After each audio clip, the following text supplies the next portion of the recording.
12 বছর বয়সের এই কিশোরের নাম বিল্লাল। মুখে এমন সুন্দর বাংলা শুনে বাংলাদেশি মনে হলেও মধ্য এশিয়ার কিরগিজস্তান তার দেশ। মা বাবার স্বপ্ন তাদের সন্তান হবে কোরআনে হাফেজ। সেই স্বপ্ন পূরণের জন্যই ছেলেকে বাংলাদেশে পাঠিয়েছেন। ঢাকায় কাকরাইল মসজিদে থাকে বিল্লাল। সেখানকার মাদ্রাসায় শিখছে পবিত্র কোরআন। এরই মধ্যে 16 পারা মুখস্থ হয়েছে তার। আল্লাহকে রাজি করার জন্য আসছে। আমি বাংলাদেশে খ্রিস্টান থেকে আসছে, আমার দেশ খ্রিস্টান। আমি খ্রিস্টান থেকে কাকরাইলে পড়ে, আমি 2 বছর থেকে কাকরাইলে থাকে, কাকরাইলে পড়তেছে 2 বছর থেকে। আমরা ইজতেমার জন্য আসছে 3 দিনের জন্য, আল্লাহকে রাজি করার জন্য আসছে।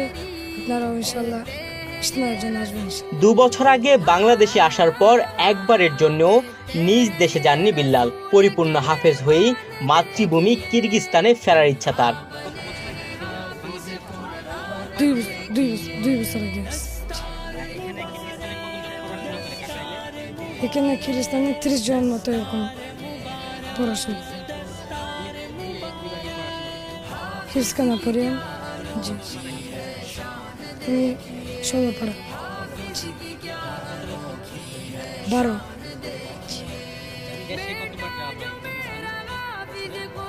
যদি যাই 2 বছরের মধ্যে যেতে পারবে, যদি কিন্তু আমি শেষ করে যেতে চাই। কিরগিজ এই কিশোরের পরবর্তী লক্ষ্য বিশ্বব্যাপী ইসলামের দাওয়াতে শামিল হওয়া।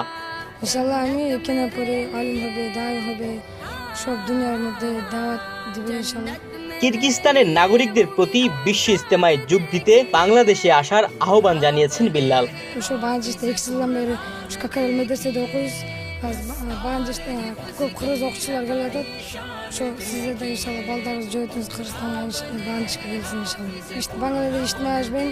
Ekene şu balo ihtiyaç bayan হবে dua হবে inşallah. যদি আপনারা দোয়া করবেন এখানে দোয়া অবশ্যই কবুল হবে ইনশাআল্লাহ। তুহিন ভুইয়া, বাংলাদেশ প্রতিদিন।